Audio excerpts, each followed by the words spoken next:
बनसोडे साहेब, आपण स्टार्ट करूया.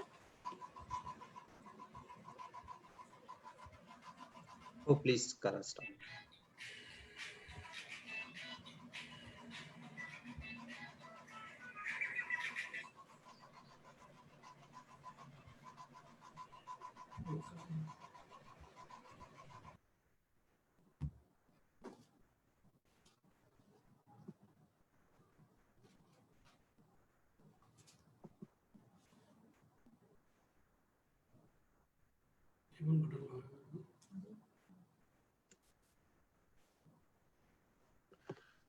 नमस्कार मित्रांनो, मी तुमचा शेळी पालक मित्र निलेश जाधव.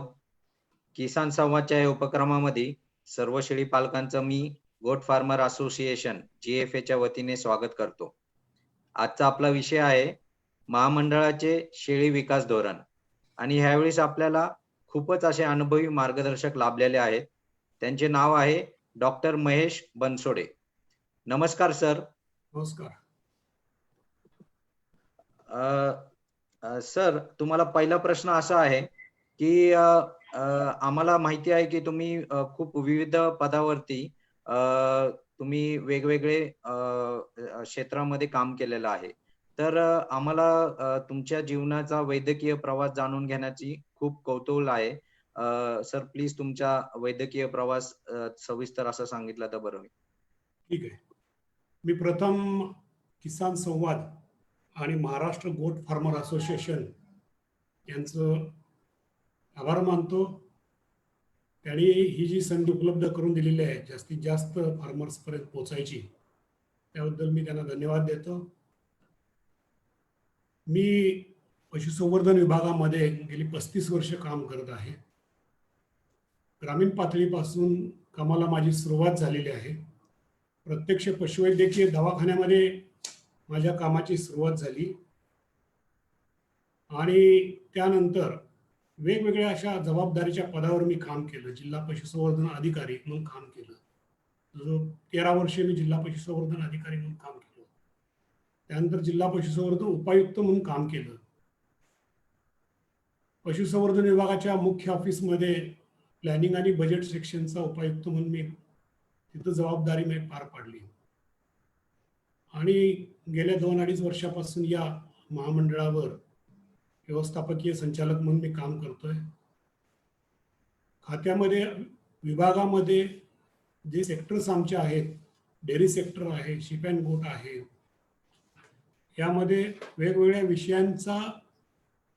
विषयांच्या संदर्भात अनेक उपक्रम राबवण्याची मला संधी मिळाली आणि अशा पद्धतीनं मी कामाचा हा आलेख माझा सातत्य ठेवत गेलो आणि आज सुद्धा मला शेळी मेंढी या व्यवसायाच्या संदर्भात खूप चांगली संधी मिळालेली आहे काम करायची आणि तशा पद्धतीनं महामंडळाचं काम सुद्धा आता सुरू झालेलं आहे. सर नक्कीच तुम्ही तुमची जी कामाची पद्धत आहे ती नक्कीच उल्लेखनीय आहे. मी पुढं जाण्याच्या आधी आपण एक छोटासा पोल घेणार आहोत.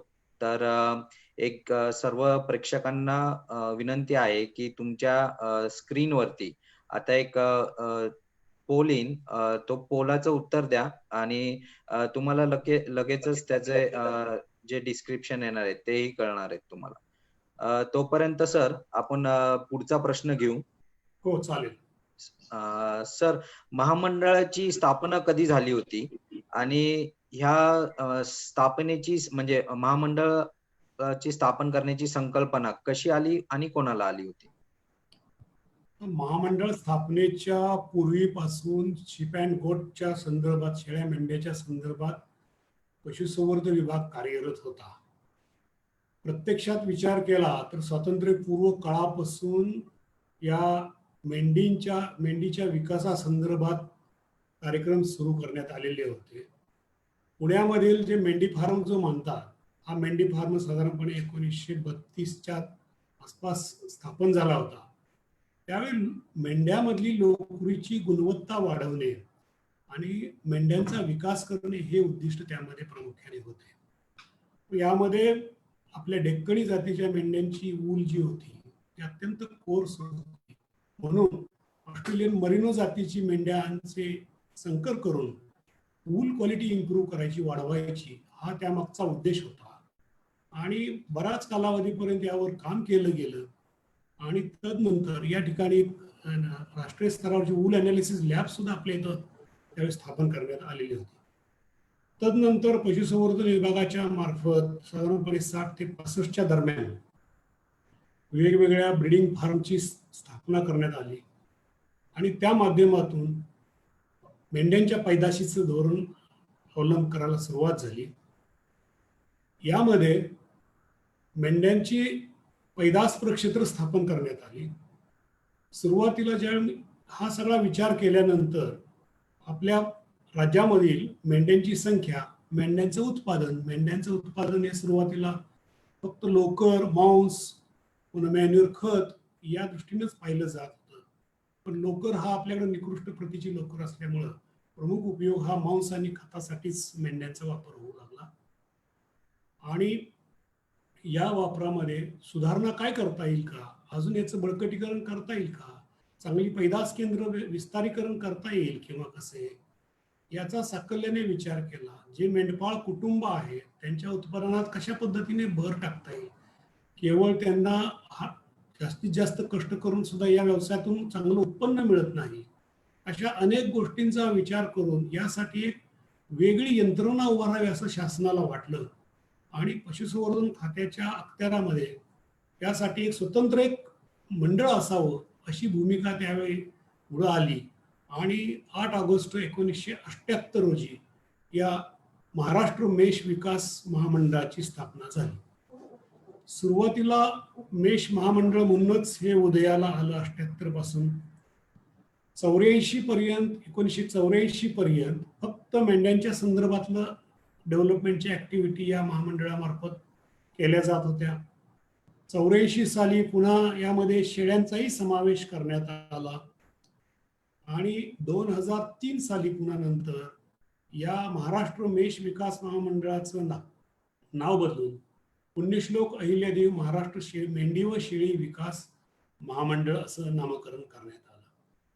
म्हणजे सन 1978 पासून आपण या क्षेत्रामध्ये काम करतोय आणि त्यामध्ये बऱ्याच अंशी आपण बदल घडवू शकलो, हे मला या ठिकाणी नमूद करावं वाटतं.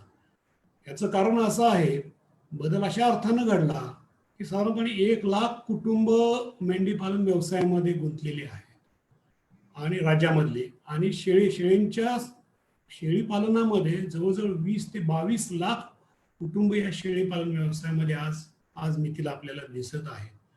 हा महामंडळाच्या व्याप्तीचा भाग झाला आणि महामंडळाची स्थापना करताना अनेक उद्दिष्टे डोळ्यासमोर ठेवण्यात आलेली होती की शेळ्या मेंढ्यांची पैदास प्रक्षेत्रांची स्थापना करायची, शेळ्या मेंढ्यांना पैदाशीसाठी आणखी उपयुक्त केंद्र आणखी कुठे निर्माण करता येतील ते त्या उद्देशानं हे महामंडळ स्थापन करायचं, शेळ्या मेंढ्यापासून उत्पादित होणाऱ्या वस्तूंची आयात निर्यात वाढवण्यासाठी प्रोत्साहन देण्यासाठी महामंडळाचा उद्देशामध्ये समाविष्ट करण्यात आला. त्यानंतर ज्याला अनुवंशिक सुधारणा म्हणतो, आपल्याकडल्या मेंढ्या असतील, शेळ्या असतील, यांच्यामध्ये अनुवंशिक सुधारणा आपल्याला घडवायसाठी महामंडळ उपयुक्त ठरणार होतं, म्हणून तो एक उद्देश डोळ्यासमोर ठेवण्यात आला. शेळ्या मेंढ्यांच्या गुणवत्तेत सुधारणा करून त्यांची उत्पादन क्षमता वाढवायची, हे महत्वाचं उद्दिष्ट त्यामध्ये होतं. आणि शेळी मेंढी पालनासाठी सहकारी संस्था निर्माण करणे, सहकारी संस्था निर्माण होण्यासाठी प्रोत्साहन देणे, त्यांना टेक्निकल बाबी संदर्भात मार्गदर्शन करणे, या गोष्टी साध्य करण्यासाठी शेळी मेंढी महामंडळाची स्थापना करण्यात आली आणि बऱ्याच अंशी या गोष्टी आम्ही साध्य करत आणलेल्या आहेत. आणि तशा दृष्टीनं आता डे बाय डे आम्ही आमच्या काही ह्याच्यामध्ये चेंज करतोय आणि वेगवेगळी गरजेप्रमाणे आपल्या उद्दिष्टांमध्ये आणखी वाढ करायचा आम्ही सातत्याने प्रयत्न करतोय. तर नक्कीच तुम्ही खूपच सुटसुटीत अशा याच्यामध्ये शब्दांमध्ये सर्व एक्सप्लेन केल्याबद्दल धन्यवाद. सर, तुम्ही इतके सारे उद्देश सांगितले, पण तसं जर नमूद करायचं म्हटलं तर महामंडळाचा मुख्य असा उद्देश काय आहे? महामंडळाचा मुख्य उद्देश म्हणजे जे शेळ्या मेंढ्यांच्या सर्वांगीण विकासासाठी सातत्याने प्रयत्न करत राहणे. आता हा सर्वांगीण विकास कशा अर्थानं आपण घ्यायचा? सर्वांगीण विकास म्हणजे आता उदाहरणार्थ आपण पाहिलं तर आपल्या राज्यामधलं जवळजवळ 67% पॉप्युलेशन हे नॉन डिस्क्रिप्ट पॉप्युलेशन आहे. कुठली आपल्याकडे ज्या प्रजाती आहेत, रेकग्नाइज ब्रीड आहेत, यापेक्षा खेरीज ह्या आहेत, यांच्यामध्ये गुणवत्ता सुधारणा करायची. त्यानंतर त्यांना आपला हा व्यवसाय वाढीस लागण्यासाठी त्यांना कशा प्रकारे मदत करता येईल हे हे आपल्याला महामंडळाच्या मार्फत आपल्याला पुढं हे करायचं आहे, वाढवायचं आहे. आणि शासनाच्या ज्या योजना ज्या आपल्याकडं घेतल्या जातात या शेळ्या मेंढ्यांच्या विकासासंदर्भात, ह्या योजनांना सहाय्य करणे, ह्या योजनांची अंमलबजावणी करणे हे महामंडळावर खूप मोठी जबाबदारी आहे. आणि मुख्य जबाबदारी जी आहे ती जेनेटिक इम्प्रूव्हमेंटची, अनुवंशिक सुधारणा घडवणं गरजेचं आहे. त्याशिवाय उत्पादन क्षमता वाढवणार नाही, प्रोडक्टिव्हिटी जर वाढली नाही तर हा व्यवसाय परवडणार नाही. म्हणून अनुवंशिक सुधारणा घडवणे, ब्रीडिंग इनपुट्स ज्याला म्हणतो आपण ते प्रोव्हाइड करणे, हा त्या मागचा मुख्य उद्देश आहे. आणि लोकल ब्रीड जे आहेत यांच्या गुणवत्ता वाढीसाठी सुद्धा प्रयत्न करायला पाहिजे. तो प्रयत्न महामंडळामार्फत करणे, यासाठी आपल्या प्रक्षेत्राच्या माध्यमातून हे सर्व उपक्रम आम्ही राबवत असतो. आणि प्रक्षेत्राच्या माध्यमातून शेतकऱ्यापर्यंत, शेळीपालकापर्यंत, मेंढीपालकापर्यंत जाण्याचा प्रयत्न करत असतो. नक्कीच नक्कीच सर. सर तुमच्या कार्यासाठी आमच्या शुभेच्छा. आणि माझा पुढचा प्रश्न असा होता की महाराष्ट्रात कोणकोणत्या शेळीच्या जाती विकसित केलेल्या आहेत, म्हणजे शेळी आणि मेंढी अशा कोणत्या कोणत्या विकसित झालेल्या आहेत आणि महामंडळाचं त्याच्यात काय योगदान होतं? शेळ्यांच्या बाबतीमध्ये जर आपल्या राज्याचा विचार केला तर मेजॉरिटी आपल्याकडे जे पॉप्युलेशन आहे, आजच्या मागच्या सेन्ससचं पॉप्युलेशन 1,06,00,000 पॉप्युलेशन आहे आपल्याला शेळ्यांचं. त्यामध्ये मोठा वाटा हा उस्मानाबादीचा आहे. त्यानंतर आपलं उस्मानाबादी हे सगळ्यात पॉप्युलर ब्रीड आहे आपल्या राज्याचं. त्यानंतर संगमनेरी एक आहे. आणि विदर्भातलं ब्रीड ज्याला आपण म्हणतो तो बेरारी ब्रीड आहे. कोकण प्रदेशामध्ये कोकण कन्याळ ब्रीड आहे. पहिल्यांदा आपलं उस्मानाबादी हे ब्रीड होतं. त्यानंतर संगमनेरी आपलं विकसित झालेलं ब्रीड आहे. पुन्हा बेरारी हे पहिल्यापासून ब्रीड होतं, पण त्याला नंतर मान्यता आपण मिळवलेली आहे. आणि कोकण कल्याण हे आता अलीकडं झालेलं कोकण पट्ट्यासाठी तयार झालेलं हे ब्रीड आहे. ते ब्रीड उस्मानाबादीपासूनच जनरेट झालेलं आहे. अशी 4 ब्रीड आपल्या या राज्यामध्ये आहेत. आणि मेंढ्यांच्या बाबतीमध्ये आपलं मुख्य ब्रीड आहे ते डेक्कनी. आणि डेक्कनीमध्ये सुद्धा आता सब टाईप ज्याला आपण म्हणतो ते सब टाईप आता कोल्हापुरी आहे, पुन्हा नंतर लोणंद आहे, माडग्याळ आहे. माडग्याळची ब्रीड आज खूप पॉप्युलर व्हायला लागलेला आहे, कारण त्याच्यामधले काही वैशिष्ट्य आहेत की वजनवाढीचा वेग आहे, याच्यामुळे ते खूप आता विकसित होत चाललेलं आहे. आणि या माडग्याळ ब्रीडला या महामंडळामार्फत गेले 5 ते 10 वर्षे खूप मोठ्या प्रमाणात काम केलं माडग्याळीसाठी. आणि माडग्याळीसाठी काम करून माडग्याळी जे पॉप्युलेशन होतं ते कितीतरी पटीनं माडग्याळी मेंढ्यांचं पॉप्युलेशन वाढवायसाठी महामंडळानं पुढाकार घेतलेला आहे. जेनेटिक इम्प्रूव्हमेंट माडग्याळीमध्ये घडवून आणलेलं आहे. आणि आता माडग्याळचं आजचे माडग्याळ जे ब्रीड आहे हे जरी National Bureau of Animal Genetic रिसोर्सेसमध्ये रजिस्ट्रेशन करण्यासाठी सुद्धा आम्ही एक वेगळं ब्रीड म्हणून प्रपोजल सुद्धा महामंडळानं सादर केलेलं आहे. त्यामुळे त्या ब्रीडला एक देशीय पातळीवर मान्यता मिळणार आहे. एक चांगला उपक्रम महामंडळानं राबवलेला आहे. त्याचबरोबर माडग्याळी ब्रीडसाठी तिथल्या स्थानिक लोकांना हे ब्रीड, माडग्याळी ब्रीड हे सांगली जिल्ह्यातलं जत, कवटेमंकाळ परिसरामध्ये, सोलापूरचा काही भागामध्ये वाढलेलं ब्रीड आहे. त्याचं मूळ उगम हा सांगली जिल्ह्यातला जत तालुका आहे. महामंडळानं या ठिकाणी तिथल्या प्रोड्युसरना, म्हणजे जे उत्पादन करतात त्यांना एकत्र करून त्यांची एक पैदासकारांची संघटना निर्माण केलेली आहे. या संघटनेच्या माध्यमातून माडग्याळ मेंढ्यांचा अनुवंशिक गुणवत्ता सुधारणे, त्यांचा व्यापार त्यांना चांगल्या पद्धतीचे एक मॉडेल तयार करून देणे, त्यानंतर त्यांचं संघटन करून त्यांना हेल्थ कव्हरेज त्या मेंढ्यांना देणे, त्यांच्या व्यवस्थापन कौशल्यामध्ये वाढ करणे, यासाठी सातत्याने महामंडळ प्रयत्नशील आहे. गेल्या वर्षभरामध्ये या माडगाळ ब्रीडचं रजिस्ट्रेशन करण्यामध्ये आम्ही पाठपुरावा सातत्याने करतोय. त्याचबरोबर दुसरे ज्या शेळ्यांच्या सुद्धा ब्रीड जे संघ आहे काय त्याच्या संदर्भात सुद्धा आम्ही सातत्याने ब्रीडर असोसिएशन फॉर्म करायसाठी प्रयत्न करत आहोत. ते सुद्धा प्रयत्न आपल्याला होतील. त्या माध्यमातून या संस्थेच्या माध्यमातून आपण चांगल्या पद्धतीचं काम आपण करू शकू. कारण केवळ शासकीय यंत्रणा यामध्ये सहभागी असणं उपयोग नाही. लोकांचा सहभाग किती असतो हा महत्वाचा आहे. लोकांचा सहभाग वाढवण्यासाठी ब्रीडर असोसिएशन स्थापन करणे हे महामंडळाकडून उपक्रम राबवत आहोत आम्ही. नक्कीच सर.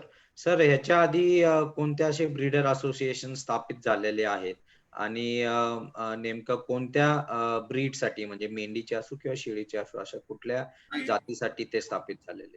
त्याच्या अगोदर डेअरी आपण मोठ्या जनावरांच्या बाबतीमध्ये पाहिलं तर ब्रीडर असोसिएशन डांगीसाठी खिलारची स्थापन झालेली आहे, डांगीची स्थापन झालेली आहे, देवणीची स्थापन झालेली आहे. अशा या dairy breeds, dairy animals, large अॅनिमलच्या मोठ्या जनावरांच्या ब्रीडर असोसिएशन फॉर्म झाल्या. पण लहान शेळ्या मेंढ्यांच्या बाबतीमध्ये हे काम थोडंसं मागं पडलेलं होतं. पण महामंडळानं आता पुढाकार घेऊन ब्रीडर असोसिएशन फॉर्म करण्यासाठी आम्ही प्रोत्साहन देतोय, प्रोसेसमध्ये आहे. आता काही गोष्टी आम्ही आता लोकांना एकत्र करून त्या करायसाठी कार्यवाही सुरू आहे. हा माडगाळचा प्रयोग आपण केलेला होता. हा सुरुवातीला चांगला प्रतिसाद आला, नवीन लोकांना होता, त्यामुळे आम्ही तो पुढं ढकलला होता, म्हणजे पुढं केला होता. आणि माडगाळच्या बाबतीमधला जो आमचा अनुभव आहे तो आता आम्ही इतर ब्रीडच्या संदर्भात आम्ही वापरतोय. आता तशा पद्धतीने आमचे प्रयत्न आहेत. परभणीला आम्ही प्रयत्न करतोय, त्यातल्या विद्यापीठामार्फत आमच्या मार्फत आम्ही प्रयत्न करतोय डेक्कनीसाठी एकच मोठी ब्रीडर असोसिएशन स्थापन करायचा. अशा पद्धतीने महामंडळामार्फत आमचे प्रयत्न सुरू आहेत. सर दुसरा असा एक प्रश्न होता तुम्हाला की जे नवीन शेळी पालक किंवा मेंढी पालक आहेत तर त्यांना त्यांचे ब्रीड विकसित करण्यासाठी किंवा त्यांचे जे लोकल जी शेळी किंवा मेंढी आहे तिचं ब्रीड विकसित करण्यासाठी कोणत्या जाती तुम्ही प्रमोट करता आणि त्यांचे गुणधर्म काय आहेत ज्यामुळे तुम्ही ते प्रमोट करताय? आता जो ब्रीड इम्प्रूव्हमेंट, अनुवांशिक सुधारणा, जे आपल्या लोकल ब्रीड आहेत, लोकल नॉन डिस्क्रिप्ट जे शेळ्या मेंढ्या असतील त्यांच्यामध्ये अनुवांशिक सुधारणा घडवून आणणे हा एक मोठा टास्क आहे. आपल्याला तो आम्ही सातत्याने काम करतोय त्याच्यावर. त्याच्यामध्ये काही पद्धती आहेत. या पद्धतीचा अवलंब जर आपण केला तर आपल्याला जे यापूर्वी आपण आपल्याशी बोललो की बाबा मोठा वाटा जो आहे 30 आपले 1,06,00,000 30 लाख जवळजवळ आपले उस्मानाबादी शेळ्या आहेत. म्हणजे मोठा संख्या त्यांची मोठी संख्या. यामध्ये प्युअर जवळजवळ 25 लाख प्युअर उस्मानाबादी आहेत आणि 5 लाख अपग्रेडेड उस्मानाबादी आहेत. अशा पद्धतीने जो उस्मानाबादी, बेरारी, संगमनेरी आणि कोकण कन्या यांचं टोटल पॉप्युलेशन मधलं 34% कॉन्ट्रीब्युशन प्युअर आणि ग्रेडेडचं आहे. याखेरीज जे 67% मी जे म्हणतो की नॉन डिस्क्रिप्ट आहेत यांच्यामध्ये गुणवत्ता वाढवणं गरजेचं आहे, यांची अनुवांशिक सुधारणा वाढवणं गरजेचं आहे. ते आपल्याला अशा पद्धतीने वाढवता येईल. आम्ही जी प्रक्षेत्र आमची एस्टॅब्लिश केलेली आहेत, महामंडळाची एकूण 10 प्रक्षेत्र आहेत. ते न्यूक्लियस फार्म आमची जी आहे, ब्रीडिंग फार्म आहेत. हे फार्म साधारणपणे आता आपण विचार केला तर विदर्भाचा विचार केला तर विदर्भामध्ये 2 फार्म आहेत आमचे. एक बोंद्रीला आहे आणि एक पोहऱ्याला आहे. या ठिकाणी बेरारी, उस्मानाबादी अशा शेळ्यांचं संगोपन केलं जातं. उत्तर महाराष्ट्रामध्ये आमचा बिलाखेड 40गावला एक फार्म आहे, या ठिकाणी मेंढ्यांची पैदास केली जाते. मराठवाड्यामध्ये एकूण 4 फार्म आहेत आमचे. एक औरंगाबादला आहे पडेगावला, या ठिकाणी मेंढ्या आणि शेळ्यांचं सुद्धा संगोपन केलं जातं. संगमनेरी मेंढ्या आहेत, संगमनेरी शेळ्या आहेत. त्यानंतर अंबेजोगाईला एक फार्म आहे, तिथं उस्मानाबादी शेळ्यांचं संगोपन केलं जातं. त्यानंतर तीर्थ तुळजापूरला एक फार्म आहे, त्या ठिकाणी उस्मानाबादी शेळ्यांचं संगोपन केलं जातं. आणि मुखेड नांदेड जिल्ह्यामधलं आहे, तिथं मेंढ्यांचं संगोपन केलं जातं. हे मराठवाड्यातील एकूण 4 फार्म आहेत आणि पश्चिम महाराष्ट्रामध्ये 3 फार्म आहेत. यामध्ये सातारा जिल्ह्यामध्ये एक फार्म आहे, दहिवडीला फार्म आहे. तर मेंढ्यांची आणि शेळ्यांची सुद्धा संगोपन केलं जातं. मेंढ्यामधल्या लोणंद टाईपच्या ज्या मेंढ्या आहेत त्यांचं संगोपन त्या ठिकाणी केलं जातं. शेळ्यांचं सुद्धा उस्मानाबादी शेळ्या त्या ठिकाणी ठेवलेल्या आहेत. त्याचबरोबर नवीन काही प्रयोग म्हणून आम्ही त्या ठिकाणी सिरोईचा पण एक युनिट ठेवलेलं आहे. ते एक्सपेरिमेंटल युनिट आहे आमचं. त्यानंतर महूदला एक फार्म आहे, जिल्हा सोलापूर, सांगोला तालुक्यामधला. हा खूप मोठा फार्म आहे आमचा. या ठिकाणी मडग्याळी मेंढ्यांचं संगोपन केलं जातं. उस्मानाबादी शेळ्या त्या ठिकाणी संगोपन केलं जातं.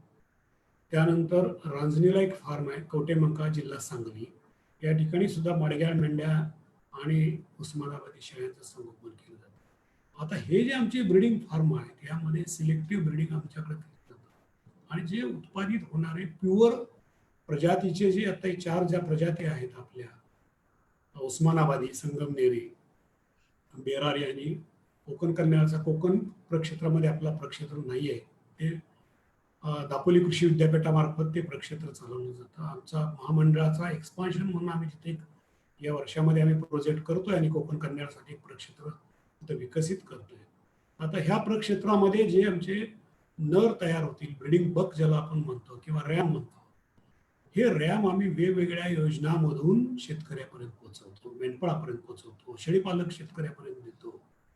आता हे देत असताना आम्ही त्या शेळीपालकाकडे किती शेळ्या आहेत, त्याच्याकडे गावठी म्हणजे नॉन डिस्क्रिप्टिव्ह शेळ्या किती आहेत, त्याच्याकडलं ते सर्टिफाय करून आम्ही स्थानिक पशुवैद्यक पशुसंवर्धन अधिकाऱ्यामार्फत सर्टिफाय करून त्याला आम्ही तो बक देतो, मेंढा देतो आणि अशा पद्धतीनं त्याला ब्रीडिंग मटेरियल आपण ब्रीडिंग इनपुट्स देतो की जेणेकरून त्याची तिथली प्रजा, त्याच्याकडे असलेलं शेळीचं शेळ्यामध्ये अनुवंशिक सुधारणा करावी, मेंढ्यामध्ये अनुवंशिक सुधारणा करावी. काही शासनाच्या पण योजना आहेत की त्या योजनामध्ये अनुवंशिक सुधारणेचा भाग आहे.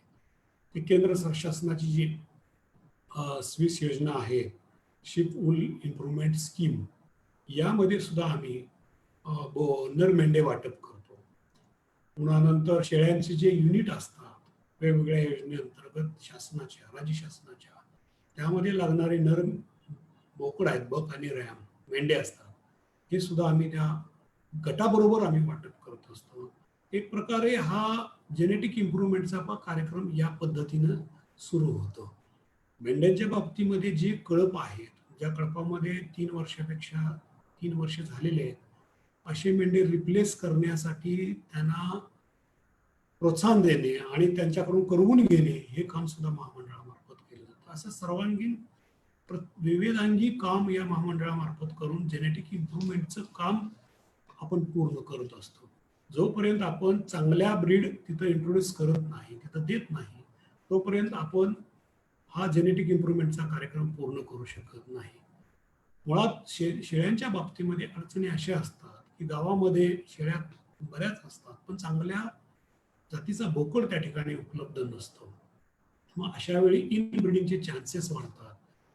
तोच नर वापरल्यामुळे इनब्रीडिंग झाल्यामुळं परफॉर्मन्स आपल्याला मिळत नाही, ग्रोथ रेट होत नाही, वजन वाढीचा वेग होत नाही, उत्पादन क्षमता अधिक आपण वृद्धिगत करत नाही, होऊ शकत नाही.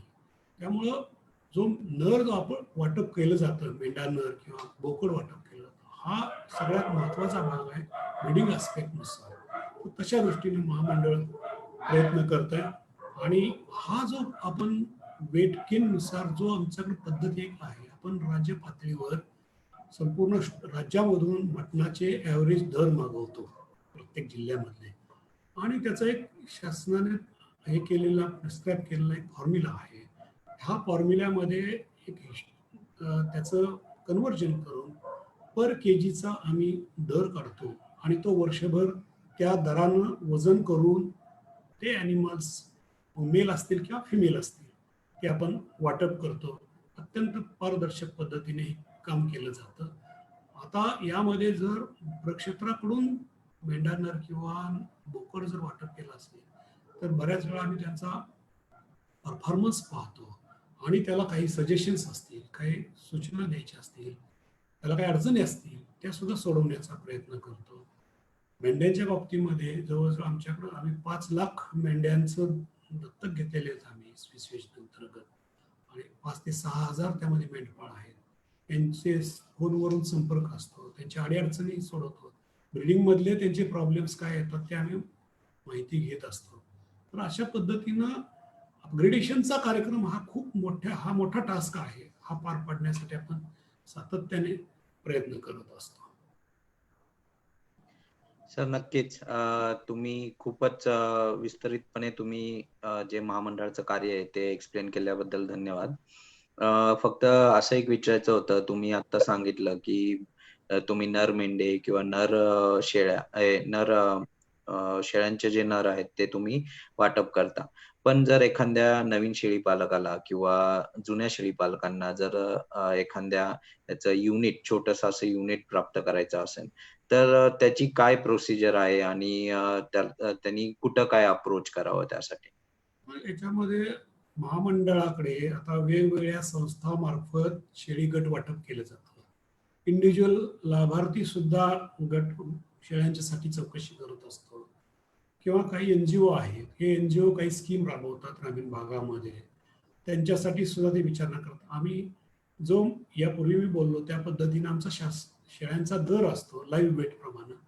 त्या पद्धतीने आमच्याकडे उपलब्ध असलेल्या शेळ्या आणि बोकड हे आम्ही त्यांना वाटप करत असतो. त्यासाठी अगोदर आमच्याकडे जर बुकिंग केलं तर आम्ही ते वाटत असतो. बऱ्याच वेळा असं असतं की मागणी खूप मोठ्या प्रमाणावर असते. काही वेळा कसं असतं, शासनाची एखादी योजना येते, गट वाटपाची योजना येते, त्यामुळं सगळ्या गटा प्रक्षेत्रामधून आम्हाला वाटप करता येत नाही. त्या अशा वेळी आम्ही यापूर्वी आम्ही जे ना गट वाटप केलेले आहे किंवा बोकड वाटप केलेलं आहे, त्यांच्याकडे शेतकऱ्यांच्याकडे काही स्टॉक जर शिल्लक असेल किंवा त्याला जर विक्री करायची असेल तर ती महामंडळाच्या माध्यमातून आपण उपलब्धता करून घेतो. म्हणजे थोडक्यात बायर सेलर मीट आपण घेतो आणि त्या माध्यमातून ही गरज आपण वाटपाची गरज किंवा पुरवठ्याची गरज आपण पूर्ण करतो. याच्यामध्ये कोणीही भाग घेऊ शकतो.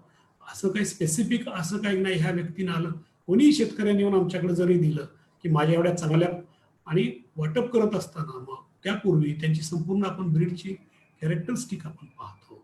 हे प्युअर ब्रीड आहे का, म्हणजे त्या ब्रीडला मिळतं जुळतं त्याचे वैशिष्ट्य गुणवैशिष्ट्य दिसतात का, किंवा ते फिजिकली चांगलं आहे का, किंवा ते रोगमुक्त आहे का, त्याचं व्यवस्थापन चांगलं केलेलं आहे का, अशा हेल्दी ॲनिमल्स आपण एकत्र करून त्या वाटप करण्याचा आपण प्रयत्न करत असतो.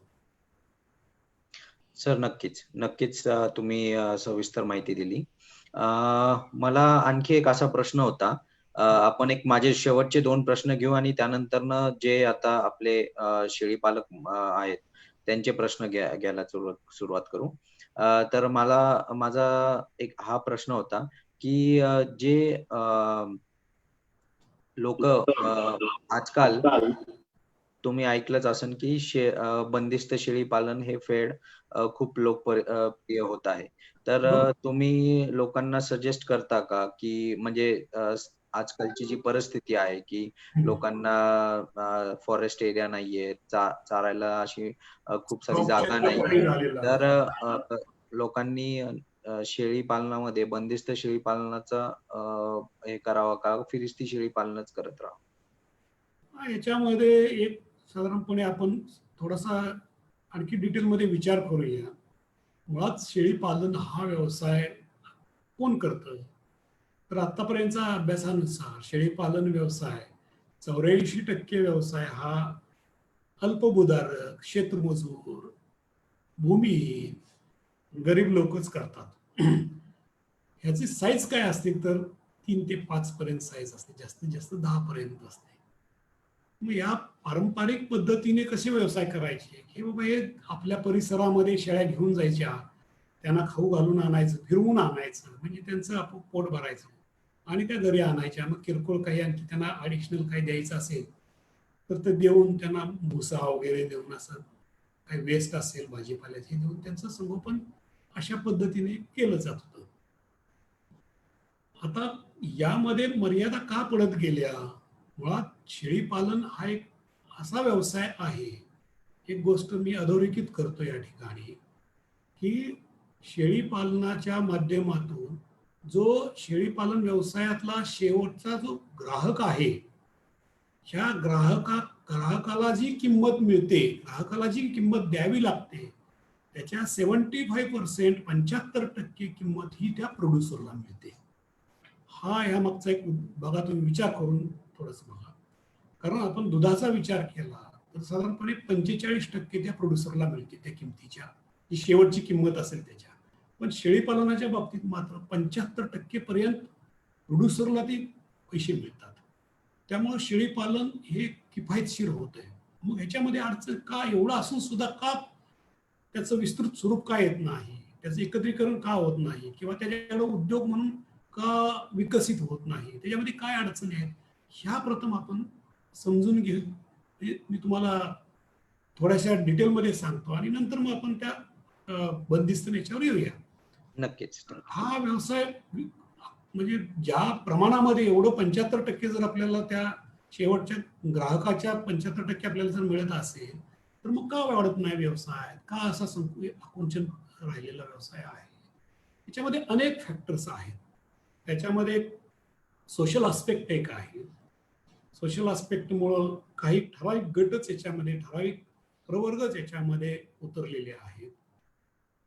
आणि चराई क्षेत्र कमी होणं, शहरीकरण वाढणं, त्यानंतर नवीन यामध्ये येणाऱ्यांची संख्या कमी होणं, पुन्हा या व्यवसायासाठी लागणारं जे टेक्निकल नॉ-हाव आहे तो न मिळणं, पशुवैद्यकीय सेवा असून सुद्धा त्याचा वापर न करणं, त्यानंतर ब्रिडिंगचा आस्पेक्ट काही माहीत नसणं, ब्रिडिंगसाठी ब्रिडिंग मटेरियल न मिळणं, त्यानंतर चाऱ्याचा अभाव, राज्यामध्ये एकंदरीतच 50-60% चाऱ्याचा अभावच आहे आपल्याकडं, तो अभाव असणे, अशा अनेक फॅक्टरमुळं, अनेक कारणामुळे हा व्यवसाय वाढीस लागला नाही. परंतु आता आपण मूळ मुद्द्यावर येऊ. आता या शेळीपालन व्यवसायाकडे आकर्षण का वाढलेलं आहे लोकांचं? तर काही व्यवसायामध्ये शेतीचा विचार केला तर त्यामध्ये स्टॅग्नेशन स्टेज आता आलेली आहे. शेतीचं क्षेत्र मर्यादित झालेलं आहे आणि मर्यादित क्षेत्रामधून शेतकऱ्याला काय पुरेसं त्यामध्ये उत्पन्न मिळू शकत नाही. लोकांना यामध्ये उत्पन्न मिळवायचं असेल तर कायमची दुष्काळी परिस्थिती काही भागामध्ये आपल्याला आढळते. अशा दुष्काळी परिस्थितीमध्ये कोणता व्यवसाय करायचा, तर शेळीपालन हा एक उत्तम व्यवसाय त्यांना विकसित झालेला आहे. म्हणून राज्याचं जे पॉप्युलेशन आपण म्हणतो 1,06,00,000 आहे, तर ते काही ठराविक जिल्ह्यामध्ये त्याचं कॉन्सन्ट्रेशन जास्त झालेलं आहे. मग आता शेळीपालन हा व्यवसाय म्हणून ओळखत असताना आपल्याला अनेक लोक असे विचार करतात की कोणत्या पद्धतीचं, जसं निलेशने आता विचारलं की नेमकी पद्धती सांभाळण्याच्या पद्धतीमध्ये कोणतं उपयुक्त ठरेल, तर माझं एक वैयक्तिक असं मत आहे किंवा याचे टेक्निशियन म्हणून मी असं सजेस्ट करेन की परिस्थितीनुरूप आपल्याला त्या साईजनुसार आपल्याला व्यवस्थापन म्हणजे संगोपनाच्या पद्धती अवलंब करावा लागेल. ज्याला छोट्या प्रमाणात करायचं आहे तो तिथल्या तिथं स्थानिक म्हणजे मुख्य व्यवसाय, दुय्यम व्यवसाय म्हणून करायचा असेल तो स्थानिक तिथल्या जागेची परिस्थिती, त्याला उपलब्ध असणारा चारा पाणी याचा विचार करून तो त्या पद्धतीने फिरवून आणून ते करेल. काही लोकांना जर बऱ्यापैकी चराऊ क्षेत्र जर उपलब्ध असेल तर तो काही अंशतः ठाणबंद पद्धतीने करू शकेल किंवा सायंकाळच्या वेळेत मी दुपारी काही तर फिरवून आणून सायंकाळच्या वेळी थोडं बंदिस्त, अर्धबंदिस्त अशा पद्धतीने करेल. आणि जो खरोखर सक्षम आहे, ज्याला तांत्रिक ज्ञान घेतलेलं आहे, व्यवस्थापन कौशल्य त्याच्यामध्ये आता विकसित झालेलं आहे, त्यानं ते ज्ञान घेतलेलं आहे, अशी व्यक्ती कमर्शियल मध्ये जर करणार असेल तर तो पूर्ण बंदिस्त पालन शेळी करू शकतो, अत्यंत चांगल्या पद्धतीने सुद्धा करू शकतो. आपल्या परिसराचा अभ्यास, आपल्याला असणारे रिसोर्सेस, साधन संपत्ती याचा विचार करून आपण हे अडॉप्टेशन करायला पाहिजे. आपल्याला कोणतीही गोष्ट चारा पाणी जर मुबलक प्रमाणात आपण प्रोक्यूर करू शकत नसेल आणि बंदिस्त चारा केला, बंदिस्त शेळीपालन केलं तर ते फेल्युअरच्या दिशेने जातं. चारा पाणी उपलब्ध भरपूर प्रमाणात परिसरामध्ये चराऊ क्षेत्र आहे, तर अशा पद्धतीने आपण नुसतं शेळ्यांना बांधून ठेवून पण उपयोग नाही, त्यांना मुक्तपणे आपण चारून आणलं तर आपल्याला आणखी आपली इनपुट कॉस्ट आणखी कमी होऊ शकते. तर अशा पद्धतीने परिस्थितीनुरूप अंशतः ठाणबंद, पूर्ण ठाणबंद आणि मुक्तपणे आपण शेळ्यांचं संगोपन करू शकतो. सर खरंच आभार. तुम्ही इतक्या सविस्तरपणे कुठली पद्धत अवलंबायची ती आपल्या स्थानिक परिस्थितीला जाणून ती अवलंबावी अशी जो तुम्ही सविस्तरपणे जी माहिती दिली त्याबद्दल नक्कीच सर्वांना जे शेळी पालक आहेत त्यांना मदत होईल. निलेश, फक्त एक हा राज्याचं जर आपण थोडस त्यामध्ये डेव्हलपमेंट आपल्याला करायला प्रचंड वाव आहे या शेळी पालनाच्या बाबतीमध्ये किंवा मेंढी पालनामध्ये सुद्धा. नवीन टेक्नॉलॉजी जर आपण अडॉप्ट केली तर मेंढी पालन सुद्धा हा खूप छान व्यवसाय होऊ शकतो. शेळी पालन खूप चांगला व्यवसाय असतो. तर राज्याचा जर विचार केला, आपण विभागनिहाय जर विचार केला तर कोकण या प्रदेशामध्ये फक्त 3% शेळी पालन केलं जातं. कोकणाचे जे जिल्हे आहेत आणि बरोबर. सर्वात जास्त जे शेळी पालनाचं जे आहे ते नाशिक विभागामध्ये 27.43% पॉप्युलेशन जे आहे हे नाशिक विभागामध्ये आहे. त्यानंतर पुणे विभागामध्ये 23.45% शेळ्यांचं टोटल शेळ्यांच्या पॉप्युलेशन 23.45% हे पुणे विभागामध्ये आहे. त्यानंतर औरंगाबाद विभागामध्ये 12.93% आहे. त्यानंतर लातूर विभागामध्ये 7.91% आहे. त्यानंतर अमरावती विभागामध्ये आणि नागपूर विभाग हे सुद्धा खूप महत्वाचे आहेत. यामध्ये अमरावती विभागामध्ये 12.57% आणि 12.48% नागपूर, म्हणजे जवळजवळ 25% पॉप्युलेशन हे विदर्भामध्ये अमरावती आणि नागपूर या विभागामध्ये 11 जिल्ह्यामध्ये आहे. यामध्ये जो महामंडळ असा प्रयत्न करतंय की या अविकसित प्रदेशामध्ये एवढं चांगलं पॉप्युलेशन असून आपल्याला याच्यामध्ये आणखी काही लाईव्हलीहूड उपजीविकेचं साधन म्हणून ह्या व्यवसायाला अजून काही बूस्ट देता येतो का, अजून काही फोकस करता येईल का, या दृष्टीनं महामंडळ आता या या प्रदेशामध्ये प्रयत्न करत आहे. अशा पद्धतीने एवढं चांगलं पॉप्युलेशन आहे. 1997ला आपलं जे पॉप्युलेशन होतं त्यानंतर आपण डिक्लाइन स्टेजला गेलो. 26% आपलं डिक्लाइन पॉप्युलेशन झालं होतं आणि गेल्या पंचवार्षिक योजनेमधलं 84 लाख जे आपलं होतं त्याच्यामध्ये वाढ होऊन आज एक आनंदाची गोष्ट अशी आहे की तुम्ही सर्वजण लोक काम करता या क्षेत्रासाठी. महाराष्ट्र गोट फार्मर असोसिएशन असेल किंवा इतर काही NGO असतील, काही नवयुवक यामध्ये प्रोत्साहित होऊन आलेले आहेत. या सगळ्यांच्या सहभागाने आपल्याला या पंचवार्षिक या पशुगणनेमध्ये 1,06,00,000ची फिगर आपल्याला मिळालेली आहे आणि निश्चितच हा आकडा चांगला आहे आणि आपण आता परत शेळ्यांच्या पॉप्युलेशन मध्ये आपण वाढ करायला लागलेलो आहे. मेंढ्यांचं सुद्धा पॉप्युलेशन वाढलेलं आहे. म्हणजे आता आपला परत ग्राफ आता वर चाललेला आहे. ही समाधानाची बाब आहे आणि यासाठी आपले सामूहिक सगळ्यांचे प्रयत्न आता उपयुक्त ठरणार आहेत. सर नक्कीच तुम्ही खूप सारे फॅक्ट्स अँड फिगर्स सर्वांसमोर मांडले. सर हे कुठं तुम्ही कुठं पुस्तिकामध्ये किंवा कुठं हे पब्लिश केलेले असतात का हे, आणि सर्वसाधारण माणसांना हे कुठनं प्राप्त करता येतील का? यानंतर आमच्या जे mahamesh.co.in जी आमची वेबसाईट आहे यावर आम्ही संपूर्ण महामंडळाचं कार्य आणि महामंडळाच्या ऍक्टिव्हिटी आम्ही प्रदर्शित करत असतो.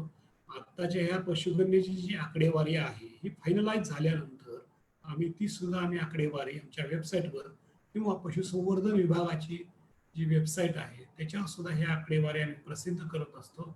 त्यामुळं कुणालाही ही आकडेवारी निश्चित पाहता येईल आणि काही ज्यादा डिटेल माहिती असतील तर आमच्याशी संपर्क केला तर आम्ही सुद्धा ह्या आपल्याला आम्ही शेअर करू शकू. काही अडचण नाही याच्यामध्ये. ठीक आहे, नक्कीच सर. सर्व प्रेक्षकांना फक्त एक सूचना होती की आपण जे पोल घेतले होते त्याचे रिझल्ट आपण प्राची मॅमनी शेअर केलेले आहेत. ते रिझल्ट एकदा बघून तो विंडो क्लोज करा. आपण सर एक शेवटचा प्रश्न माझ्यातर्फे आणि मग नंतर ना आपण जे आपले प्रेक्षक आहेत त्यांचे प्रश्न घेऊ. सर महामंडळाचे आता करंट मध्ये काय डेव्हलपमेंट प्रोग्राम चालू आहेत आणि पुढे भविष्यामध्ये काय येणार आहेत त्याच्याविषयी थोडीशी माहिती द्या आणि मग आपण प्रेक्षकांचे प्रश्न घेऊया. खूप चांगला प्रश्न निलेश तुम्ही विचारलेला आहे. जसं मी पहिल्यांदा सांगितलं की महामंडळ हे सातत्याने वेगवेगळ्या विषयाला धरून काम करत आहे किंवा डेव्हलपमेंट ऍक्टिव्हिटी राबवत आहे. आता आम्ही मराठवाड्यामध्ये अंबेजोगाई इथं एक अतिशय चांगलं हायटेक असं ट्रेनिंग इन्स्टिट्यूट आम्ही तयार करतोय. केंद्र सरकारनं त्यासाठी फंड सुद्धा रिलीज केलेले आहेत आणि तिथं शेळ्या मेंढ्यांचं प्रशिक्षणाचं केंद्र आम्ही उभा करतोय. तिथं राहण्याची सोय 100 लोकांची राहण्याची सोय असेल. 100 लोकांचं लॉजिंग बोर्डिंग तिथं उपलब्ध होणार आहे. त्यानंतर ट्रेनिंग हॉल आहे. सगळे इक्विपमेंट्स म्हणजे सगळ्या फॅसिलिटीज तिथं आम्ही उपलब्ध करतोय आणि हे मराठवाड्यामधलं एक उत्तम सेंटर आम्ही ट्रेनिंगचं त्या ठिकाणी उभा करतोय. दुसरं शेळ्यांच्यासाठी या शेळ्यांच्या पालनामध्ये शेळीपालन व्यवसायामध्ये जे आपल्याला आता पोलमध्ये सुद्धा मी पाहिलं 64% हे अप टू 10 पॉप्युलेशन, जसं मी मगाशी म्हटलं 3 ते 5 आणि 5 ते 10 हा पॉप्युलर साईज आहे फार्म साईज आपला. तर यासाठी सुद्धा केंद्र सरकारच्या माध्यमातून पण यावर्षी एक योजना लॉन्च करतोय आणतोय यावर्षी की त्यामध्ये 10 शेळ्यांचा एक गट आणि एक बोकड असा एक गट वाटपाची 1000 गट आम्ही वाटपाचं उद्दिष्ट यावेळी महामंडळामार्फत ठेवलेलं आहे की महामंडळ आणि केंद्र सरकारच्या माध्यमातून आम्ही ही योजना राबवणार आहे. त्यानंतर मेंढ्यांच्या बाबतीमध्ये आपल्याला माहित आहे महामेश नावाची जी राजे यशवंतराव होळकर महामेश योजना खूप ॲम्बिशियस योजना महामंडळाची आहे. याच्यामध्ये 6 मुख्य कंपोनंट आहेत. या कंपोनंटपैकी पहिला कंपोनंट आहे तो म्हणजे त्या एखाद्या लाभार्थ्याला 20 मेंढ्या आणि 1 नर आणि त्याबरोबर त्याला शेड, निवारा, पुन्हा त्याला लागणाऱ्या बाकीच्या सुविधा, पाण्याची भांडी, खाद्याची भांडी, औषधं, पुन्हा गवताचं बियाणं हे सुद्धा त्यामध्ये समाविष्ट केलेलं आहे आणि हे 75% अनुदानावर आम्ही आता सध्या देत आहोत. ही स्कीम गेल्या 2 वर्षापासून आपण राबवतोय. यानंतर दुसरा कंपोनंट याच्यामधला स्थलांतरित करणारे जे असतील व्यक्ती त्यांना 20 मेंढ्या आणि 1 नर असा गट आपण 75% अनुदानावर देतो. त्यांना लागणारी सुविधा पण बाकी तंबू असेल, त्यांना फिरतीसाठी लागणाऱ्या वस्तू असतील त्या सुद्धा आपण देतोय. काही लोकांच्याकडे एक्झिस्टिंग जर मेंढ्यांचा गट असेल तर त्यांना सुधारित जातीचे आपण अपग्रेडेड रॅम ज्याला नर मेंढे म्हणतो हे आपण अनुदानावर त्यांना देतोय. त्यामध्ये काही मेंढ्यां स्थलांतरित करून येतात पुन्हा मूळ आपल्या गावी, त्यावेळी त्यांना 4 महिन्यासाठी चारा उपलब्ध होत नाही. त्यासाठी त्यांना 4 महिने जे खाद्य लागतं त्या खाद्य घेण्यासाठी सुद्धा आपण 75% अनुदान देतोय. त्यानंतर जे यापूर्वी म्हणलं हे व्यवसाय शेळ्या मेंढ्यांचा वाढीस लागण्याच्या उद्देशानं आम्ही ह्या महामेशमध्ये एक योजना घातलेली आहे. ज्या पद्धतीने शेळ्यांचा व्यवसाय वाढवायचा असेल तर त्याला काही अनुपूरक व्यवसाय सुद्धा आपल्याला निर्माण करावे लागतील. जसं मी सांगितलं की चारा पाणी हे शेळ्यांच्या दृष्टीनं खूप महत्वाची बाब आहे, म्हणजे इनपुट्स मधला तो मेजर पार्ट आहे. तर आपल्याला भविष्यामध्ये असे उद्योजक निर्माण करावे लागतील की ते शेळ्या मेंढ्यांना उपलब्ध होणारा चारा, मग तो चारा पाला स्वरूपात असेल, मग शेवगा लागवड, तुटी लागवड, शेवरी लागवड, अंजन, दशरथ ह्या गवताच्या माध्यमातून चारा निर्मिती करणारा एखादा उद्योजक निर्माण करणं आम्हाला अभिप्रेत आहे. आणि ह्या महामेश योजनेमध्ये आम्ही मुद्दाम असे की हे उद्योजक सायलेज निर्मिती करण्यासाठी एक त्यामध्ये कॉम्पोनंट ठेवलेला आहे. त्या माध्यमातून सायलेज निर्मिती करावी आणि ती शेळ्या मेंढ्यांना ती पुरवठा त्या माणसानं करावा. ती उपलब्धता मोठ्या प्रमाणावर चालायची होऊ शकेल आणि जे खाद्य जे आपण शेळ्या मेंढ्यासाठी खाद्य बनवण्यासाठी छोटे उद्योजक निर्माण व्हावेत यासाठी सुद्धा आपण त्यांना ज्या मशिनरी लागतात त्या घेण्यासाठी सुद्धा आम्ही 75% अनुदान देतो. म्हणजे असं वेगवेगळ्या माध्यमातून आपण हा प्रश्न सोडवण्यासाठी प्रयत्न करतो की जेणेकरून या व्यवसायाला लागणारे अनुपूरक बाबी ज्या आहेत ह्या आपल्याला पूर्ण करता येतील आणि ते पूर्णत्वास आपण नेता येईल. या शेळ्या मेंढ्यांच्या ह्याच्याबरोबर आम्ही दुसरा एक प्रोजेक्ट जो आम्ही यापूर्वी म्हटलं मी कोकण विभागामध्ये आपल्याला तो जो बेल्ट आहे जिथं पॉप्युलेशन पण खूप कमी प्रमाणात आहे, तर आम्ही तिथे एक फार्म निळलेला आमची एक जागा आहे, त्या ठिकाणी फार्म यावर्षी आम्ही विकसित करणार आहोत. त्यामध्ये कोकण कन्या नावाचं ब्रीड आम्ही तिथून या ठिकाणी ठेवणार आहोत. तो एक फार्मची खूप मोठी ऍक्टिव्हिटी आम्ही राबवतोय. त्यानंतर विदर्भामध्ये बेरारीचं खूप मोठं जे मी म्हटलं अविकसित भाग जे 25% पॉप्युलेशन त्या ठिकाणी शेळ्यांचं आहे आणि त्यामध्ये वाढ करण्यासाठी आमच्या गोंधळी जे रामटेक शेजाऱ्याचा गोंधळी प्रक्षेत्र आहे त्या ठिकाणी शुद्ध बेरारीचं ब्रीडिंग आम्ही आपण करतोय. आज मितीला बेरारी हे मूळ ब्रीड तिथलं असून सुद्धा त्याचा एवढा वाढ आणि विस्तार झालेला नव्हता, तो करण्यासाठी एक ॲम्बिशियस प्रोग्राम आम्ही या ठिकाणी राबवतोय. तर अशा पद्धतीनं ह्या योजनांच्या माध्यमातून आम्ही लोकांच्या पर्यंत पोहोचण्याचा प्रयत्न करतोय. लोकांना उपलब्ध करून देण्यासाठी ज्या काही व्हरायटी लागतात, जसं मी चारा पाणी सगळ्यात महत्त्वाचं आहे. ऑर्डरच्या संदर्भात आम्ही एक मोठा उपक्रम गेल्या 2 वर्षापासून आम्ही घेतोय. हा उपक्रम म्हणजे काय, तर जे छोटे छोटे शेतकरी आहेत, 10 शेळ्या आहेत, 20 शेळ्या आहेत, 50 शेळ्या आहेत, अशा शेळ्यांच्यासाठी लागणाऱ्या ज्या व्हरायटी आहेत, ह्या व्हरायटी आमच्या प्रक्षेत्रावरून आम्ही वितरित करायचा प्रयत्न करतोय. यामध्ये सुपर नेपियर जी गवताची व्हरायटी आहे, अंजनचं आहे, हदगा आहे, शेवगा आहे, तुती आहे, त्यानंतर पुन्हा इतर काही अशा गवताच्या व्हरायटी आहेत, ह्या आम्ही पुरवठा करतोय. म्हणजे जवळजवळ गेल्या 2 वर्षामध्ये आम्ही 38,000 ते 40,000 शेतकऱ्यापर्यंत आम्ही हे जे सुधारित विकसित प्रजाती आहेत गवताच्या आणि ह्या झुडपांच्या, ह्या आम्ही देण्याचा प्रयत्न केलेला आहे. त्या माध्यमातून चांगल्या पद्धतीचा सकस आणि उपयुक्त चारा निर्माण करायचं या कार्यक्रमामधून साध्य होणार आहे. आणि तशा दृष्टीनं ती जी रोपवाटिका आहे आम्ही त्या फार्मवर तयार करतो. ज्यांना आवश्यकता असेल त्यांना आम्ही तिथून देतो. दुसरं काही, आता आपल्याकडे जे दुष्काळी भाग आपल्याकडे खूप मोठ्या प्रमाणात आहे, आता या दुष्काळी भागामध्ये चारा उपलब्ध करण्यासाठी आम्ही वसुरला जी नॅशनल इन्स्टिट्यूट ऑफ सेरिकल्चर जे आहे यांच्याशी आम्ही MOU करून त्यांच्या 10 व्हरायटी आम्ही मलबेरीच्या आम्ही या ठिकाणी आणलेल्या आहेत. या 10 व्हरायटी आम्ही प्रोपोगेट आमच्या फार्मवर केलेल्या आहेत. या ड्रॉट प्रोन एरिया म्हणजे दुष्काळी प्रदेशामध्ये काय आहे, तुती कशा पद्धतीने लागवड करता येईल, ह्यासाठी ह्या व्हरायटी आम्ही प्रोपोगेट करतोय आणि त्या सुद्धा आम्ही शेतकऱ्यापर्यंत पोहोचण्याचा जाण्याचा प्रयत्न करतोय, त्या माध्यमातून करतोय. कारण आपल्याला वेगवेगळे सोर्सेस आपल्याला शोधावे लागतील, अन्यथा आपण नुसतं शेळीपालन करा आणि त्यांना जर पूरक खाद्य जर निर्माण नाही करू शकलो आपण, तर ते सस्टेनेबल राहणार नाही, ते पुढे विकसित होणार नाही. आणि लोक मग म्हणतील की शेळीपालन व्यवसाय सुरुवातीला चांगला आहे, परंतु तो आपल्याला हे करता येत नाही, डेव्हलप करता येत नाही, असं हे होऊ नये. त्या दृष्टीनं सातत्याने या महामंडळाच्या प्रक्षेत्राच्या माध्यमातून प्रयत्न चालू आहेत. सर, नक्कीच तुम्ही इतक्या सविस्तरपणे महामंडळाचे जे वेगवेगळ्या योजना आहेत त्याच्याबद्दल माहिती दिली, त्याबद्दल सर्व शेळी पालकांच्या वतीने मी आभार मानतो. आणि आपण आपल्या प्रेक्षकांमधले काही लोकांचे आता प्रश्न घेऊ. अतुल मारणे आहेत, जे खूप वेळापासून त्यांनी हँड रेस केलेला आहे. स्वतःला अनम्यूट करा आणि आपला प्रश्न विचारा.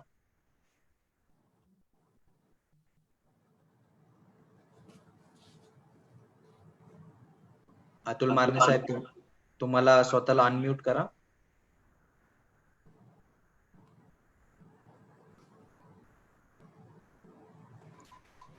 आपण प्रश्न वाचूया जाधव सर.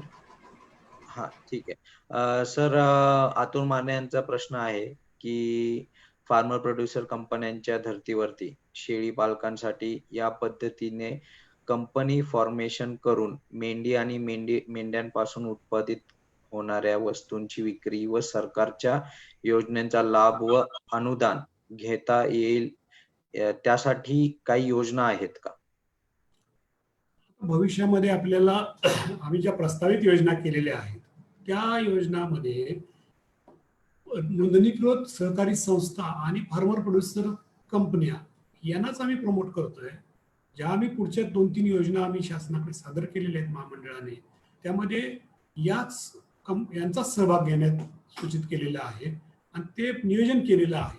त्यामुळं जसं ब्रीडर असोसिएशन मी यापूर्वी बोललो, तसंच फार्मर प्रोड्युसर कंपनीच्या माध्यमातून सुद्धा आपल्याला अनेक गोष्टी साध्य करता येईल. तर त्यांना एकत्रित करता येईल, लोकांच्या अनेक प्रश्न आपल्याला मार्गी लावता येतील, त्यांना जे बॅकवर्ड लिंकेज आहे ते आपल्याला प्रोव्हाइड करता येतील आणि फॉरवर्ड लिंकेज संदर्भात विक्री व्यवस्था, विपणन व्यवस्था सुद्धा आपल्याला निर्माण करता येईल. तर शासन ज्या योजना भविष्यात करणार आहे त्या फार्मर प्रोड्युसर कंपन्या किंवा ब्रीडर असोसिएशनच्या माध्यमातूनच अंमलबजावणी करण्यासाठी महामंडळाने तसे प्रस्तावित केलेले आहे. त्यामुळे ते निश्चितच फायदेशीर होणार आहे आणि आपल्याला एक मोठा असा एकत्रीकरण आपल्याला ह्या प्रोड्युसर कंपनीच्या माध्यमातून, महामंडळ, प्रोड्युसर कंपनी, ब्रिडर असोसिएशन, काही NGO अशा माध्यमातून आपल्याला एकत्रीकरणाने त्याचा इफेक्ट आपल्याला खूप चांगल्या पद्धतीने दाखवता येईल आणि डेव्हलपमेंट चांगल्या पद्धतीने आपल्याला अचीव्ह करता येईल. नक्कीच नक्कीच. सर, तुमच्या प्रश्नाचं तुम्हाला उत्तर मिळालं असेल. काही मंगेश घुले आहेत, श्रीकांत पाटील आहेत. सर, तुम्ही स्वतःला अनम्यूट करून तुमचा प्रश्न विचारा.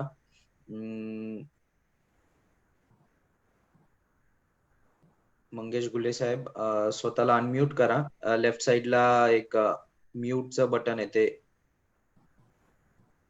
अनम्यूट करा स्वतःला. बर, श्रीकांत, हा बोला.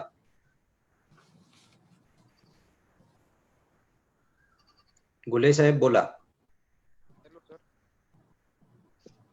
हा बोला. बोरचा मेल चालेल का? कशाला? प्रश्न सर, त्यांचा प्रश्न असा आहे की ब्रीड अपग्रेडेशन साठी बोर मेल चालेल. हा, बोरच्या बाबतीमध्ये काही लोकांनी प्रयोग केलेले आहेत. बोर उस्मानाबादी क्रॉस केलेला आहे, बोर संगमनेरी क्रॉस केलेला आहे.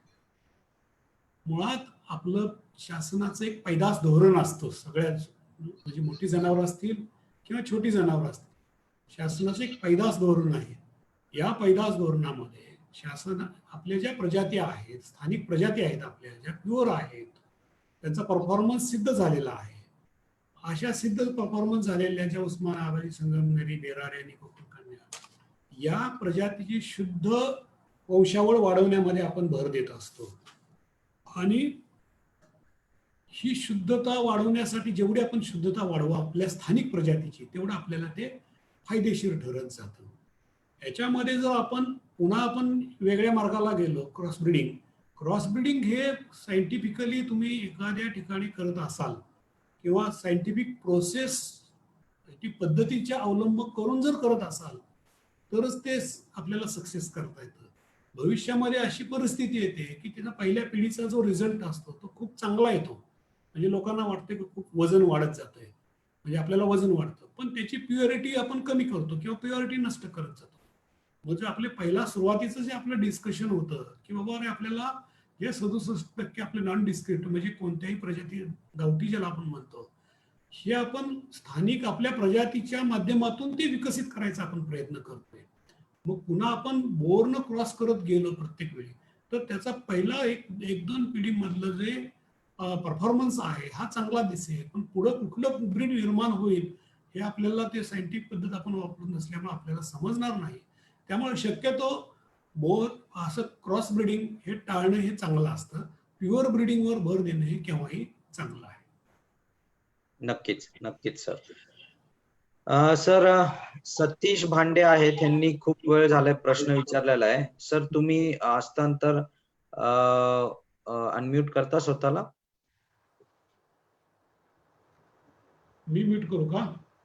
नाही, सतीश भांडे म्हणून आहेत. भांडे, अच्छा. सर, त्यांचा असा प्रश्न आहे. भांडे साहेब बोला ना.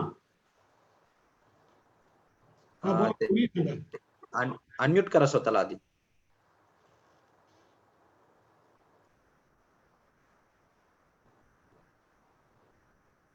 बर, भांडे साहेबांचा असा प्रश्न होता की आता गव्हर्नमेंटचे जे फार्म्स आहेत, म्हणजे महामंडळाचे जे विविध फार्म्सची जी तुम्ही हे दिली, त्यांच्यामध्ये तिथे शेळ्यांची आणि मेंढ्यांची किती संख्या आहे?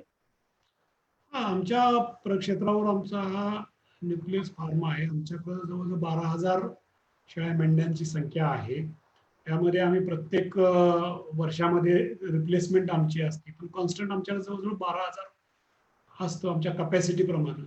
आणि ही कपॅसिटी वाढवण्यासाठी आम्हाला जे इन्फ्रास्ट्रक्चर लागणार आहे ते आम्ही मिळवायचा प्रयत्न करतोय आणि आमची कपॅसिटी आम्ही सातत्याने वाढवत राहणार आहोत. 4,000 पासून आम्ही आता 12,000 पर्यंत आम्ही वाढ केलेली आहे.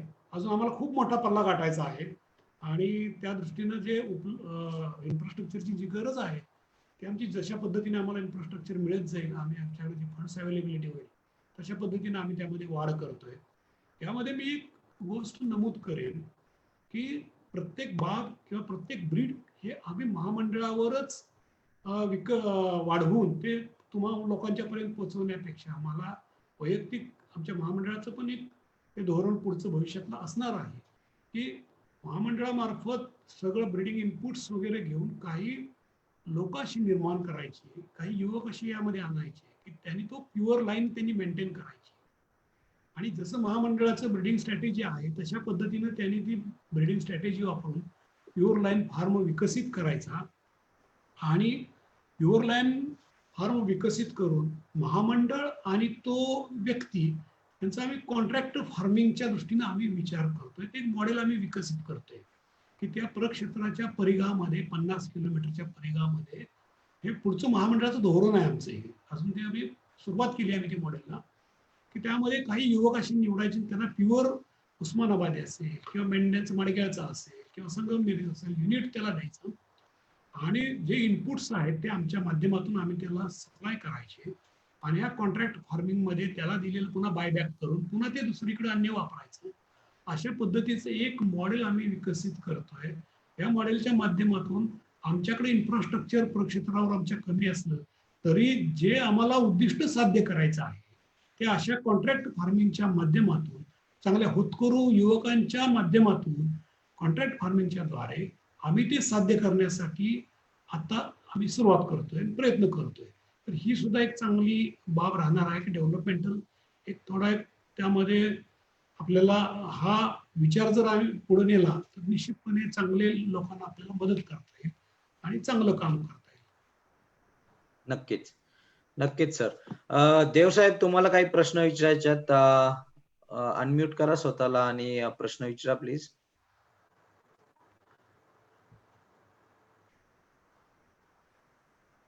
देवसाहेब.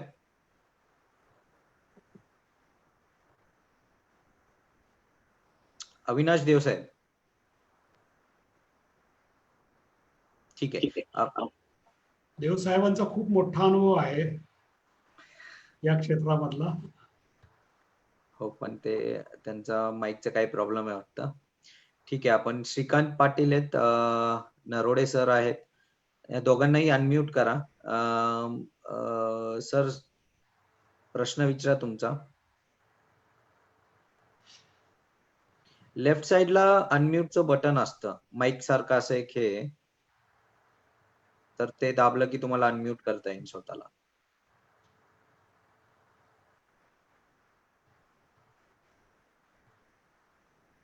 हा श्रीकांत पाटील साहेब बोला.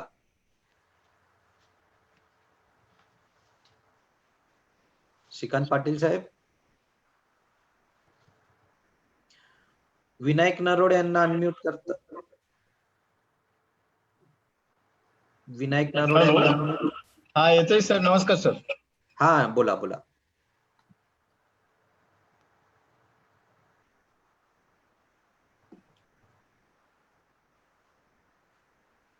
हॅलो, आवाज येतोय माझा? येतोय. हो बोला सर बोला.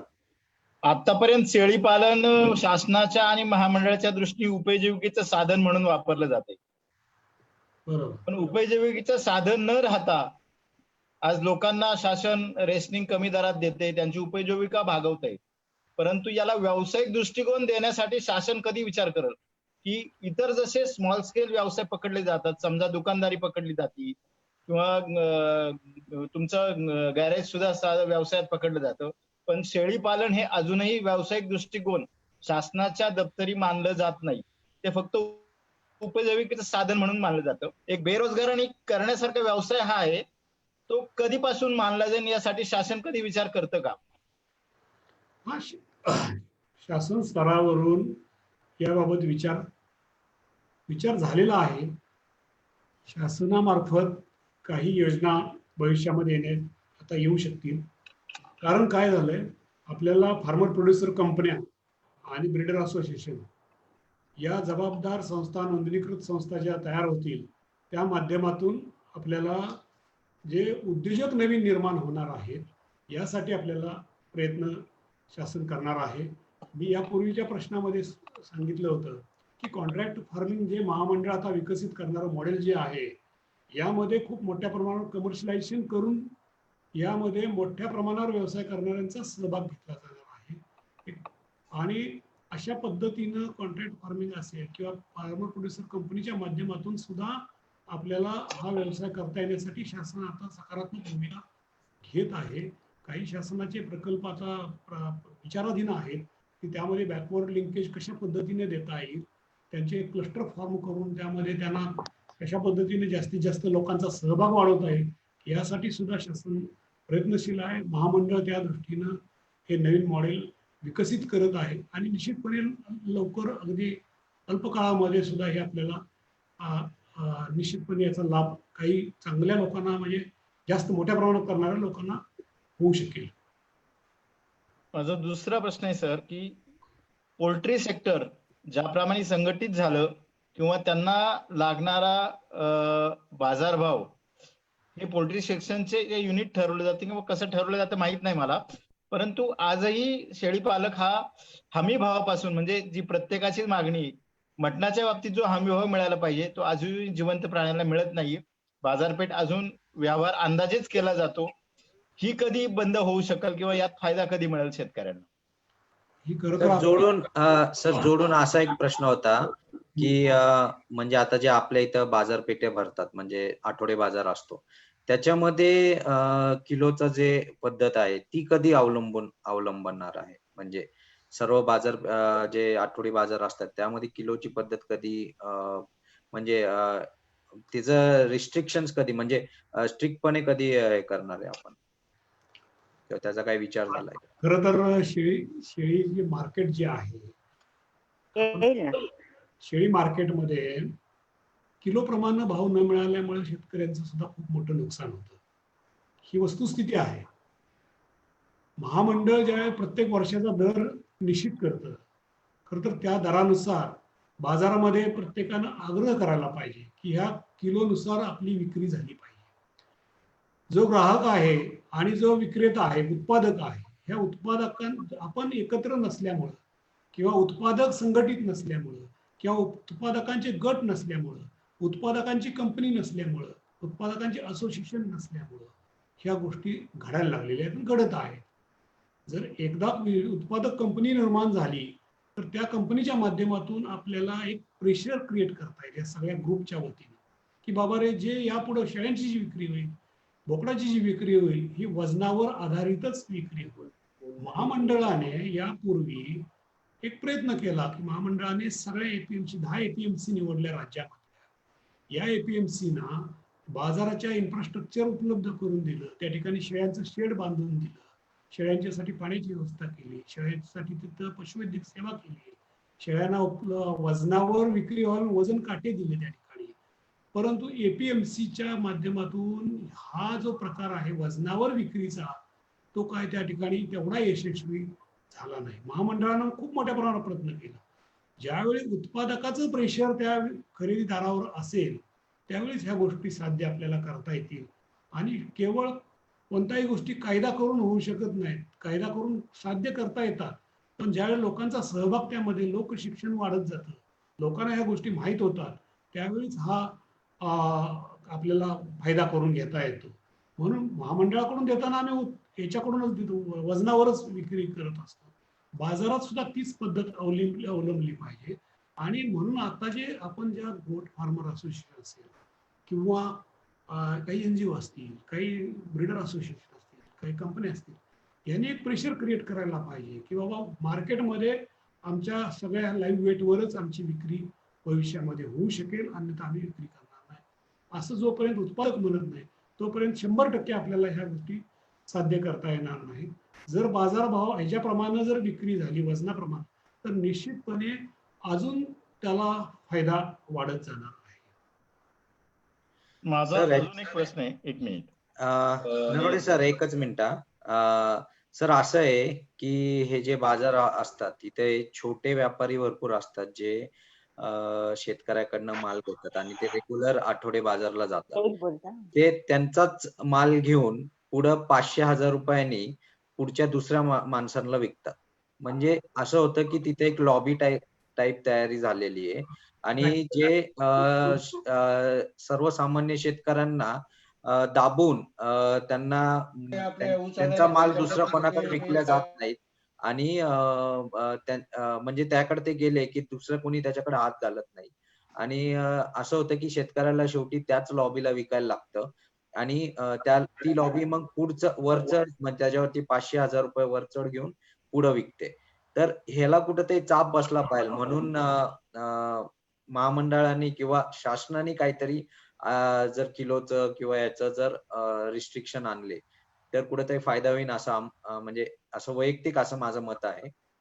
तर निश्चितपणे महामंडळानं हा प्रयत्न केला होता. हा APMC वर मार्केट कमिटीमध्ये सगळ्या सुविधा देऊन सुद्धा तिथं अंमलबजावणी करताना मात्र त्यांनी तेवढ्या जोरात करायला पाहिजे होती किंवा तो अडॉप्ट करायला पाहिजे होता भाग. त्याने अडॉप्ट केला नसल्यामुळे तर त्याची पिछेहाट झालेली आहे. पाठीमागा हा इश्यू पडलेला आहे. पण आता वस्तुस्थिती मात्र तुम्ही म्हणता त्या पद्धतीने आहे. मोनोपॉली आहे लोकांची की त्या ठिकाणी ठराविक व्यापार येतात आणि ते पाडून मागतात आणि शेतकऱ्याला ते देऊन जाणं भाग पडतं. ही जी मार्केट चेन जी आहे ती चेन आपल्याला ब्रेक करणं गरजेचं आहे.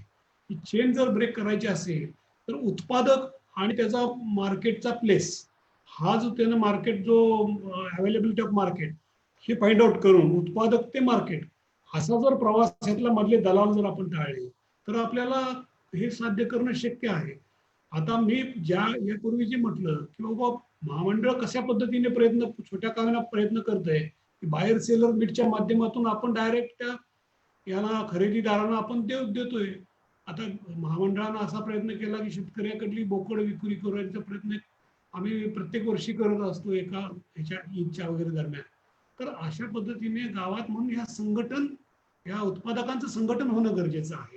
गावातले उत्पादक संघटित झाले ते कोणत्याही रूपाने कोणत्याही नावाने जरी संघटित झाले तर हे आपल्याला ह्या मधल्या दलालांची चेन आपल्याला ब्रेक करता येईल. आणि जे मार्केट अव्हेन्यूज जे आहेत मार्केटच्या जे प्लेसेस जे आहेत किंवा जे खरेदीदार आहेत यांच्यापर्यंत आपण ही लिंक तयार करून आपल्याला करता येईल. मी जे आता महामंडळाच्या पेरीमध्ये कॉन्ट्रॅक्ट फार्मिंग डेव्हलपमेंट जे आपण सांगितलेले आहे त्यामध्ये हाच विचार आम्ही केलेला आहे की असे जर आमचे छोटे आमचे फ्रँचाईज निर्माण झाले तर आपल्याला त्यांच्याकडे बाकीचे लोक सुद्धा आपल्याला एकत्रित करण्याचं काम आपल्याला सोपवता येईल आणि त्या माध्यमातून एक मार्केट चेन एस्टॅब्लिश करायचा हा महामंडळाचा विचार आहे. तसा प्रयत्न आपण लवकरच करतोय आपण तो प्रयत्न.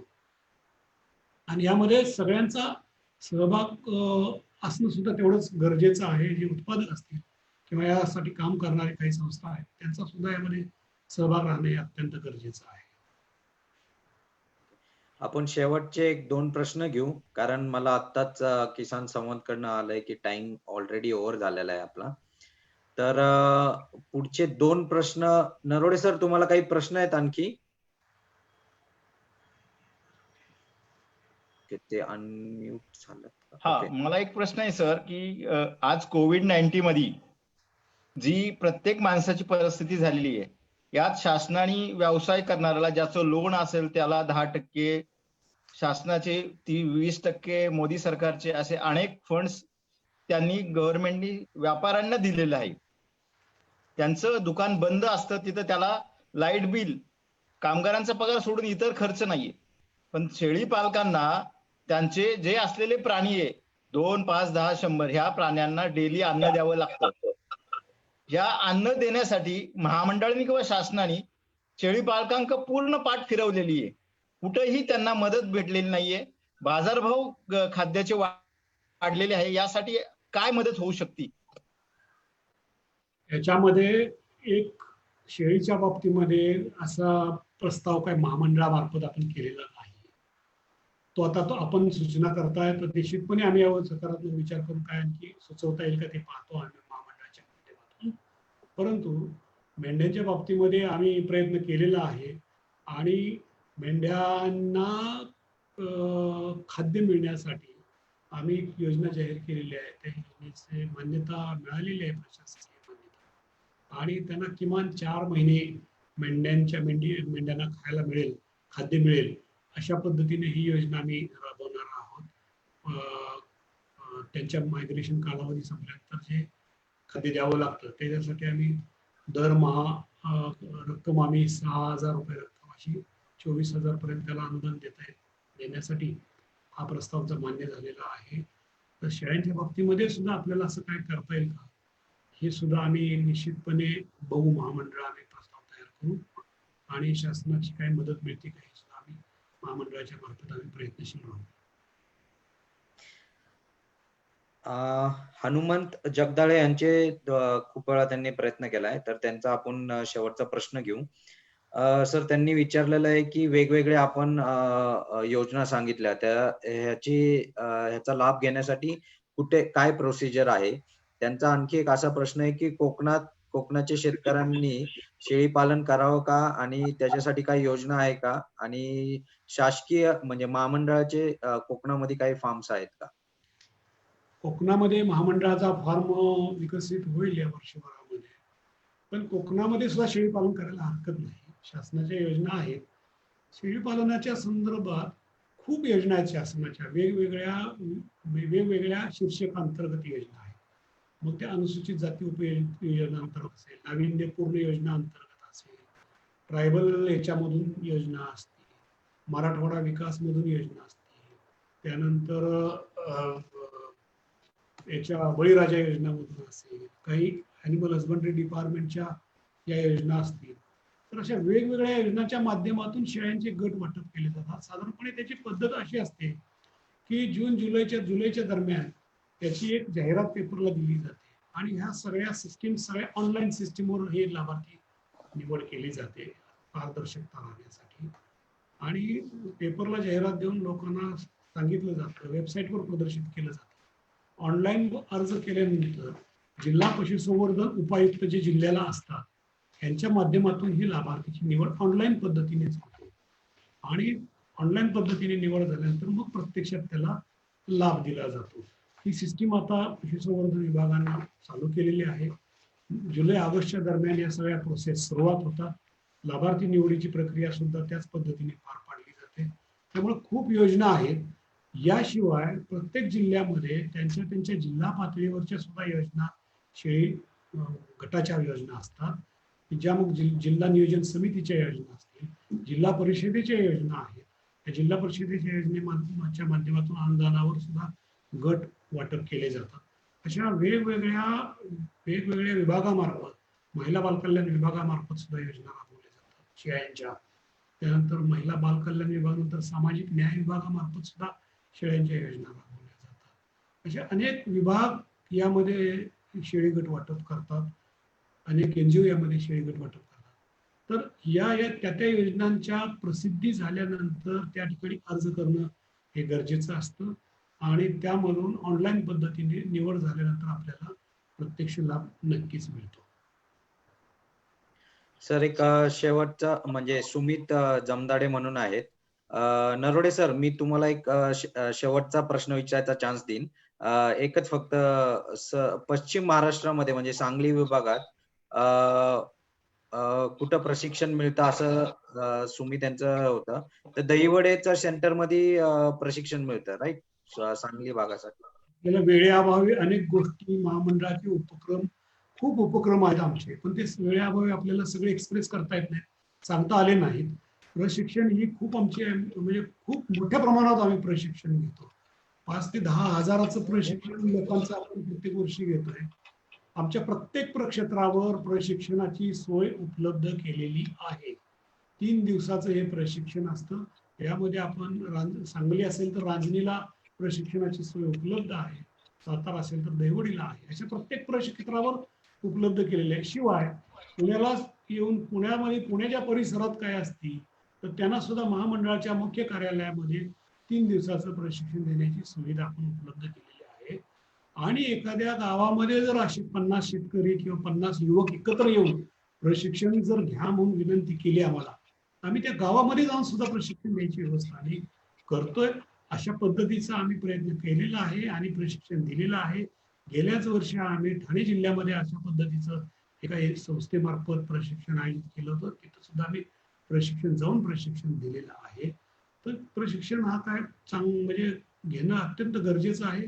तसा उपक्रम हा महामंडळामार्फत सातत्याने राबवला जातो. नरोडे सर, तुमचा शेवटचा प्रश्न विचारा आणि आपण ह्या कार्यक्रमाची सांगता करू.